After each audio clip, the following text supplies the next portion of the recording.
Episode 1. Relapse. I understand not everyone can be patient and tolerant enough to let things flesh out. But I can assure you that this book brings something different. Asides the common theme, the book is unique in its own way. The story is a slow one, so if you really want to dive right in, I suggest you read Volume 2 ending and the start of Volume 3. Otherwise, if you are the type that likes to let things cook, then you might enjoy this story more. I apologize for my writing, it isn't as perfect as it is now going forward. You might encounter a lot of mistakes and inconsistencies, that's the novice me flagging out. Give the novel a chance to surprise you. Star. In a dojo located in a not-so-developed part of Blackwood, standing inside was Mr. Zen Jackson and his son Klaus Dean Jackson. Klaus, with an average frame and just about tall for his age, had black hair packed to the back and tied in a typical ponytail fashion. He had sparkling blue pupils and basically was a photocopy of the man in front of him, his father, Mr. Zen. Who on the other hand was a bit taller than Klaus and had a huge frame. He too had dark hair, but he allowed it fall to his neck instead. He had blue eyes and the perfect face a man could ask for. The older man, dressed in an all-black attire, GI, designed basically for the very purpose they were in the dojo, stood over Klaus, who was laying on the ground wincing in pain. "Up!" Mr. Zen commanded. And in such short time Klaus was back on his feet and moved back a distance from his father. The dojo was predominantly plain in terms of its theme, which was brown. There wasn't much put into it other than the wooden floor it had, which was distinctive considering the age and time. At the far end of the room, there was a shelf that held doll weapons completely made from wood but looked like their actual real counterparts, which could cause more significant damage as compared to them. They were all there for training purposes, but given their state, as it looked like a spider had made the shelf its home, it didn't look like they were really being put to that much use. There were several other doors in the dojo, but Mr. Zen and Klaus remained primarily in the large open space with a wooden floor. Reason was best known to the older one amongst them, Mr. Zen. He was dressed similarly as his father, although he wore a white attire rather than black.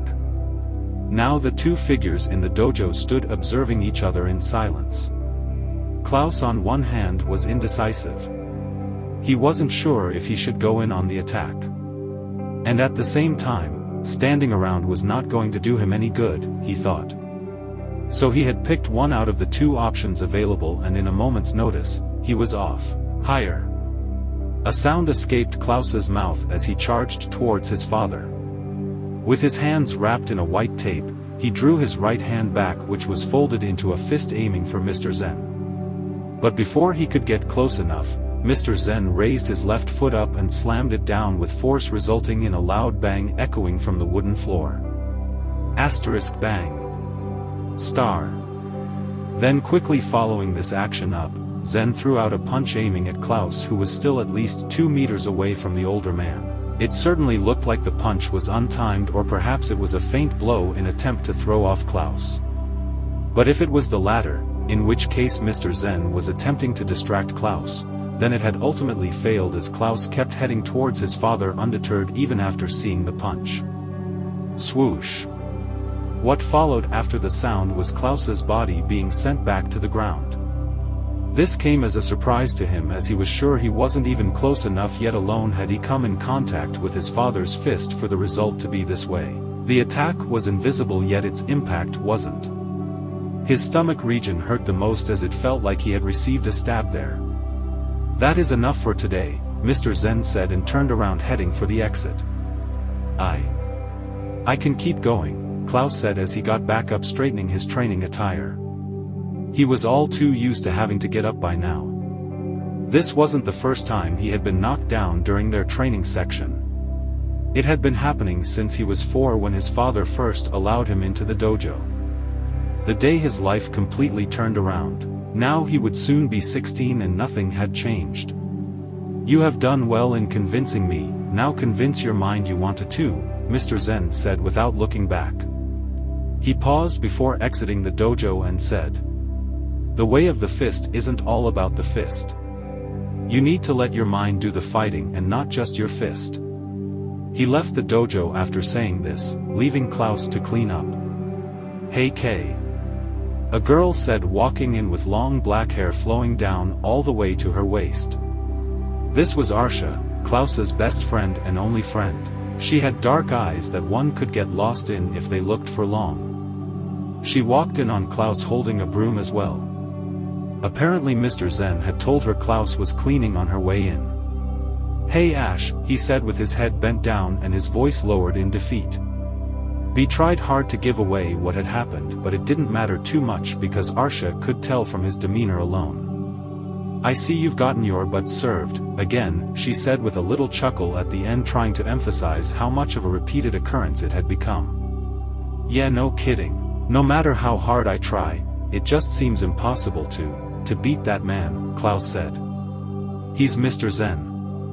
The great Shiro Senshi. If you could beat him, then that just means you can take on the entire city of Blackwood," she said, and to this they both laughed, seeing the joke Arsha was trying to make.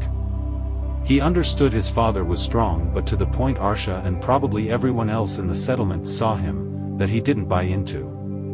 "I have been training since I was like, I don't know, 4. Klaus said, trying to make a point. "That's like how long? 12 years, huh? That man has been training since before you were born. Face it. You are good, just not there yet. And I know you will one day," Arsha said with her hands on Klaus's head, ruffling his hair. But in between, Klaus could see she was trying so hard not to laugh. "You are right, I bet I could beat anyone else as long as it's not Dad," Klaus said.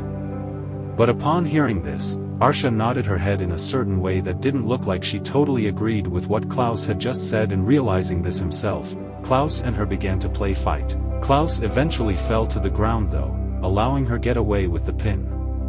After that, they both grabbed their brooms and began to sweep the dojo.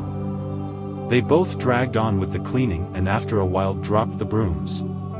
Of course there were machines that were capable of doing jobs like this effortlessly. But Klaus believed his father didn't get any of those, as he believed in good old discipline and hard work to get the job done.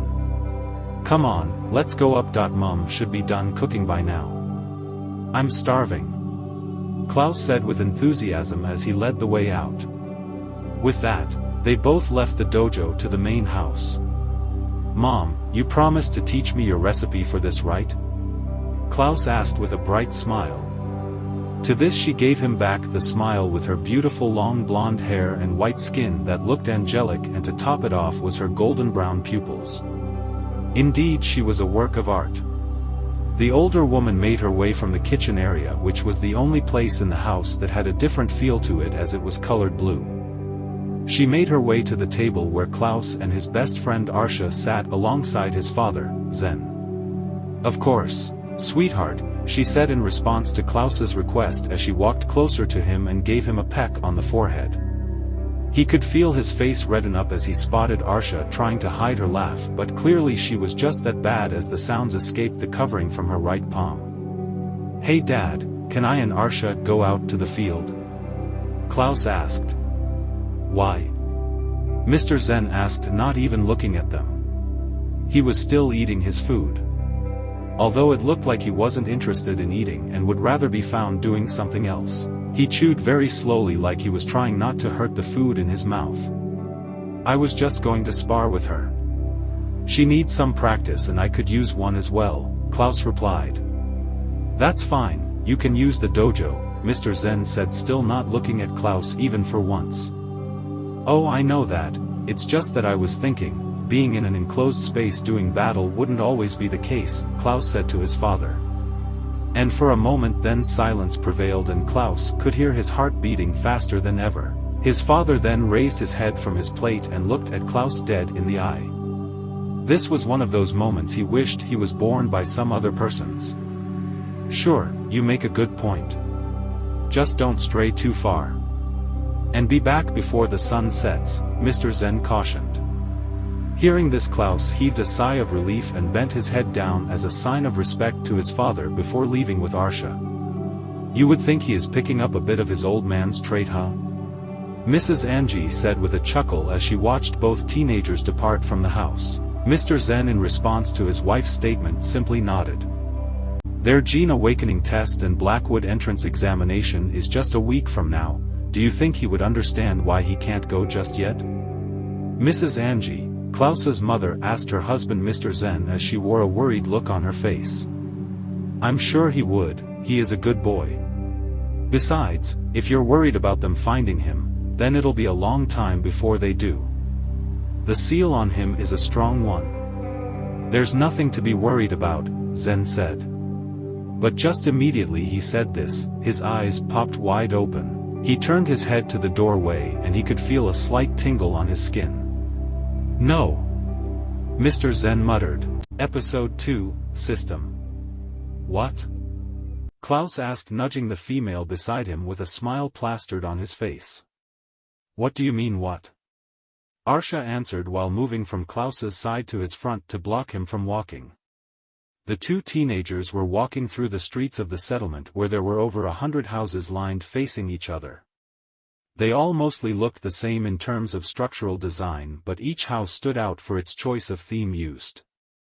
Unlike the main city area with large tall walls surrounding its entire land space, the settlement was an open space with houses spaced apart from each other by a wide range. The people here were mostly seen as the bottom feeders, citizens that were barely regarded by the higher-ups. But most of the inhabitants didn't see themselves that way and just moved along with the stream of life. I mean, why have you being awfully quiet, and what's with that look? Klaus said with a bit of laughter in between. But soon after seeing that the other party wasn't laughing, he stopped. The thing is... Klaus was going to say but got cut off by Arsha. Come on Kay, you can't just keep lying to your parents like that. I mean it's wrong. Arsha scolded. What are you talking about? What did I lie about? I said we were going to the open field and that's where we are going, isn't it? Klaus asked while pointing in the direction. Well, are we really going to have a spar like you told them we would when we get there? Arsha asked, making sure to stress a particular word. Oh come on Ash, we both know my situation here. You can't possibly judge me now, can you? Klaus made his argument. Well, not really, but I think it's bad that we are doing this. I mean, without your parents' knowledge, Arsha claimed yet again. And this time she got a questioning look from Klaus, who stared at her for a while before eventually replying her. Wait. Are you worried about me or just yourself? You like when my parents praise you. You do like being called the perfect child, don't you? You little scheming demon. Klaus said with a grin on his face. And immediately he closed his eyes and had his arms blocking his face, as he knew his best friend to be quite the swinger when she got agitated. Relax Wimpy, she said, giving Klaus a friendly tap with her index finger on his forehead. Then letting out a sigh out of her mouth before saying, if your parents say you are not ready, then I don't think it's wise to go against their wishes. I mean, if Shiro Senshi says it's not yet time, let it be that way. Arsha tried to defend herself from Klaus's earlier claims. You seem to be more of a fan of my father than his own son, Klaus said with a shrug. Come on, take a seat. He said and pointed at a log of wood that laid on the open grass field. They were finally out in the open field. Being a short distance from the settlement, they had made it there in no time. The field itself was gigantic and could probably occupy 2 stadiums. That was just how much land Blackwood City had in abundance. Projects were ongoing every day, but for the most part, this progress stayed far away from the area outside of the main city. Up ahead, as Klaus stared intently, he could see a tall figure standing and seemingly almost touching the sky. Spotting this and knowing what it was made him bend his head down, as he was once again reminded of why he had come out to the open in the first place. A sigh soon escaped his lips as he prepared to pour his heart out. Look Ash, I know it's wrong to lie to them. But given my situation, don't you think I have it tough as well? For some reason Dad won't teach me. He claims to be training me for tomorrow every day since I was 4. What if tomorrow comes now? Don't you think I'd be better off with magic than my fists? Klaus paused, holding his two clenched fists up, and saw that his best friend watched silently as he spoke. This gave him assurance that she understood him and was paying attention. I brought you out here to ask you again to teach me all you have learnt from your parents about mana. And yes, I know it's against the wishes of my parents, but you gotta help me out here. Klaus said, pleading his course. Look, I want to help you, I really do, but... Arsha was going to say but got interrupted by Klaus. No, but anything. Come on, Ash. We've been best friends since, I can't even remember, and I know what you have been doing, Klaus said accusingly. They both stopped talking for a few seconds before Arsha broke the silence up. What? Arsha asked inquisitively. Ash, I know that you have been lying to your parents too. Klaus paused to see if he would get a reaction from Arsha, but he saw none to pick up on. Arsha maintained a clueless face for the most part, forcing Klaus to explain more. Oh, come on. You've been telling them that you can't still channel your mana even as they've been teaching you for as long as I can remember you telling me. Klaus made his accusations. How do you know that? Arsha asked. Oh, so it's true then? Klaus asked in return. Okay, fine, look, dimwit. Yes, I have been lying. But it's for good reasons, okay? Arsha argued. Either way, we've both been lying to our parents. Now the academy entrance examination and gene awakening test is next week. Next week, Ash. I have to learn how to channel my mana before then. You have to help me, please. Klaus said, falling on his knees and wailing. But apparently no tears came out of his eyes, and Arsha, knowing who he was, knew what he was doing. And he says I'm the scheming demon? Arsha said, and in the midst of Klaus's loud, sorrowful cry, Arsha could hear a bit of giggle in it. We already tried this many times, Klaus. How are you sure it's going to work? Arsha asked with a defeated expression. Come on, it's Klaus. You're not gonna give up on me now, are you? Klaus asked, tugging the fabric of his best friend's cloth. I did that years ago, Kay, Arsha replied. Klaus, hearing this, broke a smile before taking a serious tone again. See, I've got a plan this time. You know how desperate times call for desperate measures? Klaus asked Arsha. Oh no, now he's got a plan, she said, waving her hands in the air, gesturing helplessness, and they both laughed to this. I mean, if you look up ahead you can see a building from the main city area, Klaus said, and pointed at the building he was talking about. This building was one of many and was located in the main area of Blackwood. Blackwood, just like other cities, had areas that were more densely occupied than others. And in the case of Arsha and Klaus, they unfortunately found themselves in the less densely populated area. What this also meant was that they were a little behind in terms of the benefits that those in the main city enjoyed. Even the entrance examination to Blackwood Academy was taken in the main city area. What baffled a lot of people was how there managed to be such noticeable differences between the main city area and regions like where Klaus and Arsha resided. The thing was, sitting on the log of wood they could see the buildings in the main city area from there. Meaning the two places weren't too far apart, yet it looked like the main city area was light years ahead in terms of technology and development as a whole. The difference was clear just from looking at the two areas. Most people couldn't afford the life in the main city, so they settled outside the city in groups, forming a small or sometimes large settlement. Occasionally, this did cause confusion and disputes, as people from the main city area often looked down on the ones in places like Klaus's current location. Yet oddly, Klaus's side of the city or anywhere at all couldn't be referred to as a slum. It would be an insult to say the least. The houses and everything would most likely make the big mansions built before World War III look nothing more than garbage. But in comparison with houses the main area of the city had, they were still unarguably a long way from getting there. What is it? I see buildings. How is that gonna help us right now? Arsha asked, not getting the point the other was trying to make. You know how people are said to go through breakthrough under intense pressure and in desperate situations? Klaus asked. Yes, but that's completely different. You haven't even learned how to break your mana shell, not to talk of awakening your magic gene. Now you are talking of breakthrough? Arsha asked with a stunned expression. Look, at this point I'm willing to try anything. Maybe if I think about how bad I want to go to the academy, then my mana will finally stop hiding. Klaus said. First of all, it's not hiding, silly. You just aren't searching hard enough. Secondly, by looking at buildings? Arsha asked, pointing out the absurdity in his thoughts. No, that's just to trick my mind.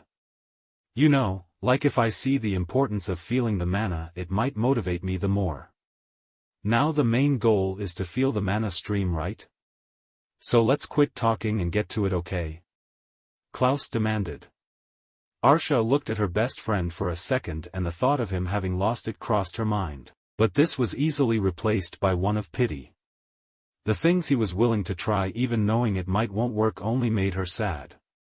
This wasn't the first time she tried to teach him about mana anyway.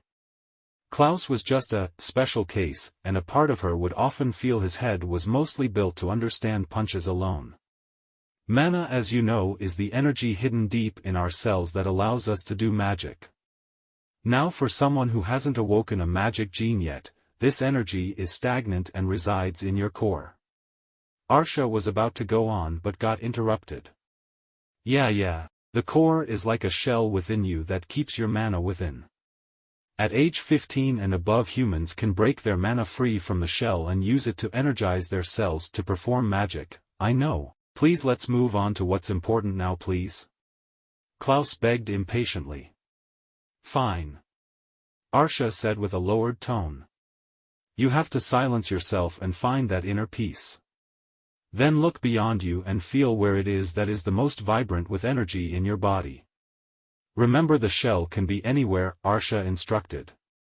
In the open field where Klaus and Arsha could be seen sitting on a log of wood in a meditation pose that had been going on for quite some time, silence enveloped the surroundings. That was until Klaus broke it. Ash, this isn't working.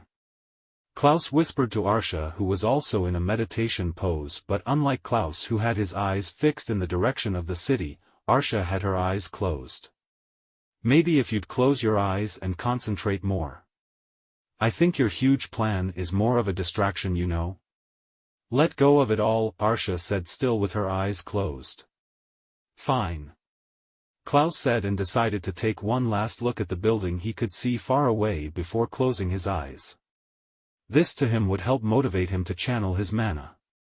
Wait, what? Klaus said. What? Arsha said in a lowered tone, but Klaus could tell she was pissed from all the distractions he had been causing. Look at that. Klaus said, pointing out towards the large building up far ahead. Kay, the building won't help you, okay? Face it, you need to concentrate more, Arsha said, and closed her eyes again. No, not that, this. Klaus said with more enthusiasm. But apparently he had cried wolf too many times, and Arsha kept her eyes closed and didn't bother to answer him again. Just as he looked on, it became more apparent to him. He could see a dark glowing ball with little shades of red floating in the air. He would have thought he was perhaps imagining things, but after pinching himself a couple of times and still seeing the same thing, he came to the conclusion that there could only be one logical explanation: he had indeed gone mad. Perhaps, he thought, he must have been hit too hard by his father, resulting in him seeing things, or maybe the pressure he had on him to break his mana shell was getting to him. But as he looked closely, he could see the glow slowly approach him. He was tempted to run, but felt it would be unwise, as he could very well just be imagining things. And it would take a lot of hard work and a long time to get Arsha to stop mocking him if he made a fool of himself. Ash, you really should see this, Klaus called out again. No, Klaus, close your eyes and concentrate. Arsha replied sharply. Okay, I'm concentrating. I'm concentrating. Klaus said, and went on to close his eyes this time. But moments later curiosity got the better of him. He just had to have one more look to be sure he wasn't seeing things. It's gone. Damn, so I was really going crazy? Klaus thought within himself. He made up his mind to stop staring at the building and listen to what Arsha advises. So he went on to close his eyes again, but halfway closed he saw the same black-red wisp-like thing glowing and floating in front of him. Ash. Before he could say anything further, the wisp flew into his chest and knocked him over from the log of wood to the ground. Immediately he started feeling dizzy and was losing consciousness. But before his eyes closed, he heard a strange sound and something appeared in his field of vision which was fading by. Episode 3. Restless Taunts. Klaus. A voice rang out in his ears as he slowly drifted back to consciousness. And upon opening his eyes, he saw his mother and father. He looked around and discovered he was in his room. His mother sat on his bed and had her right hand on his cheek. His father on the other hand stood with his arms folded staring unwaveringly at him. "I'm glad you are awake. Now do you mind telling us what happened?" Mr. Zen asked his son. But immediately those words left his mouth, his wife Mrs. Angie would give him a disapproving look. "I'm sure you need some rest. Besides, Arsha already told us the story. So why bother him again, honey?" Mrs. Angie asked, not fully understanding why her husband would still ask Klaus even as Arsha had explained what had transpired to them. Besides that, she felt he was bothering him as he needed rest. On the other hand, Klaus, on hearing that Arsha had told his parents what had happened, began to have a mixture of fear, confusion and sadness. He feared what his dad would do to him if Arsha told them the actual reason they had gone out to the field was to break his mana shell. He knew his dad would be disappointed if he found out. Similarly, he was confused as to how Arsha had explained the series of events that followed after. Because if he himself was asked to do the same, he feared he might not be able to deliver any reasonable explanation as to what happened without somehow being seen as a confused person. And then again, the sadness stemmed from the fact that he couldn't believe Arsha would throw him under the bus that way.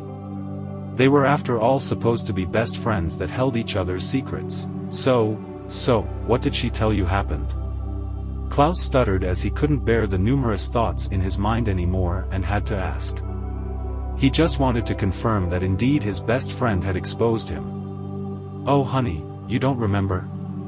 She really did hit you that hard, huh? Well, there's nothing to be ashamed of if a girl beats you.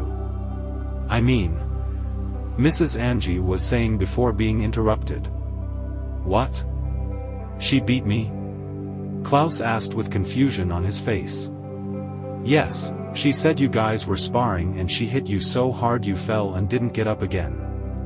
That is what happened, right?" Mr. Zen asked with his arms folded while still staring at Klaus with focus. Yeah, she did. I'm sorry, I let my guard down." Klaus was about to make his way out of the bed to bow to his father. But halfway through the pose and his mother stepped in and said, "Nonsense, there's no reason to be ashamed. It was a spar, right? And you two are very close. I'm sure your big heart wouldn't just let you go hard on her. Now rest up and come down for dinner, okay?" Mrs. said. "Yes, Mum," Klaus replied while his gaze was still fixed on his father. Both his parents left him to himself to rest, and in that period, he had time to think. "Thank you, Ash," Klaus said quietly while holding his two hands out in a prayer gesture as he fell back to his bed. He was relieved that his friendship was intact and he was out of trouble. But then a certain thought popped into his mind. "I did see something about host found before passing out. What does that even mean?" Bing! Congratulations, host has successfully awoken host's genes. Nether genes successfully synchronized. Would you like to view your profile? What? Klaus thought, getting up from his sleeping position. Right now he could see a screen floating in front of him. And it came with strange characters, making it almost look like the menu of a video game used in the time before the war. Now what was available were virtual gaming technology. But merely looking at the screen, it looked even more advanced than what they had in the world currently. How is this possible? Why am I still seeing things? Klaus questioned internally. He was careful not to make any noise.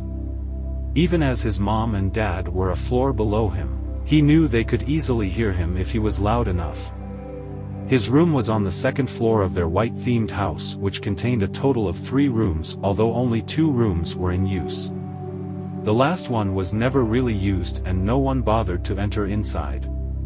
Or perhaps no one was allowed inside other than his father. All the rooms and walls were colored white. Not with paint though. A strange device in the house could be used to change the color of the entire house anytime. This worked with toning the frequency of light trapped by the device, which was subsequently reflected on the walls of the house. The device hung outside the house on the wall and had a small switch on the inside that could be used to switch between colors. Technology was indeed boasting with glory. Again, this was fancy and almost stress-free, as one didn't have to be stuck with one color until they were ready for a paint job.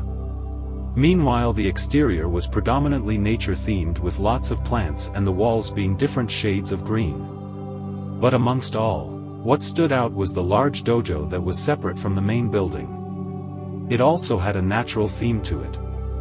And the significant thing about it was the rooftop, which stood high in a triangular shape, almost rivaling the height of the 2-story main building, which in itself was mighty tall. The floors weren't made from materials used before. They were made from minerals once thought impossible to process. Now, with the help of magic and technology, they not only were able to process these said minerals, but were able to extract more for wider uses. It was by no means cheap to get them. But then the cost of buying this mineral was quickly forgotten when using them, as they provided a more sturdy and fine look to whatever project they were used in than former materials previously in circulation.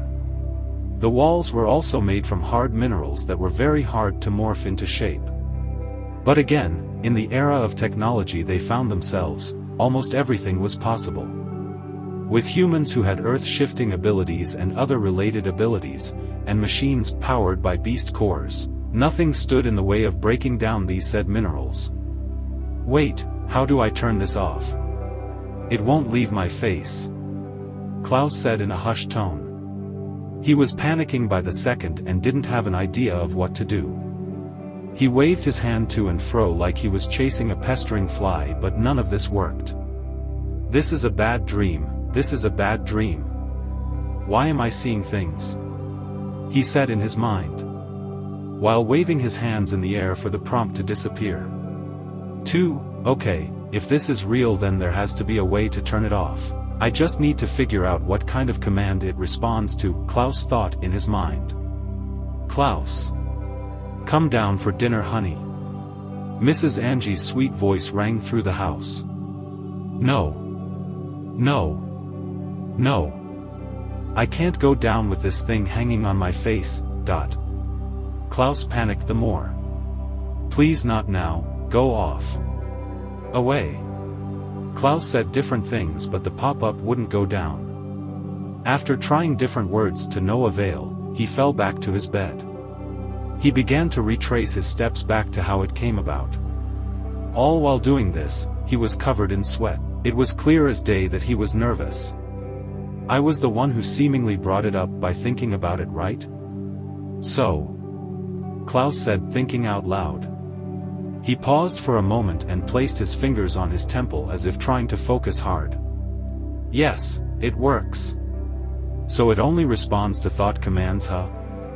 Who am I kidding? I'm no robot to have things like this.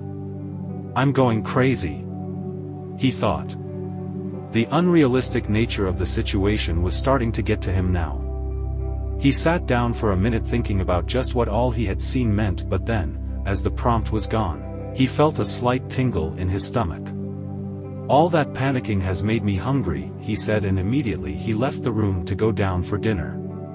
Same day, but later that night, Klaus laid on his bed thinking about how his dad gave him weird looks as they ate dinner. He knew his dad quite well and knew he must have been suspecting something. Dinner sure was intense. I wonder why he was acting that way, Klaus thought as he laid on his bed. But eventually sleep would catch up to him. Bing. Star. Preparation to grow stronger. Daily quest now available. Do 100 push-ups. Black circle take damages till HP reduces to 10. Lift 100 kilograms. What now? Klaus woke up saying. Better still, he was woken up by the alarm sound and the bright screen appearing in front of him. Easily blocked, and immediately Mr. Zen retaliated with a fist of his own traveling towards Klaus's face. But Klaus did counter this by using his other free hand to block the blow. -2 HP. A notification opened up again in the middle of the exchange with his father. And while he was distracted with what was in his field of vision, a punch landed square on his lip which bursted it open immediately. -5 HP. What's wrong with you? You seem a bit off. Usually you wouldn't let such easy blow hit you, Mr. Zen asked, surprised by his son's underperformance. I'm sorry, Dad. Let's go again, Klaus said, dismissing the screen away from his face. The exchange began again and Klaus dodged every single attack coming from his dad. One thing was prominent about their exchanges. And that was that they only used their fists to attack. Mr. Zen pushed the pace a bit and still Klaus was able to dodge all the blows. Impressive. Let's go again, Mr. Zen said to Klaus, who stood at the other corner of the room. Immediately Klaus set off, and as he got close he turned around swinging his fist in an attempt to perform a spinning back fist. Seeing this, his father moved out of the way and stomped his foot hard on the ground. Then throwing out a fist at Klaus, who was still at least 2 meters away from his reach, it didn't look like it would hit. But Klaus, seeing this, remembered what had happened the previous day and prepared to jump out of the way. But then,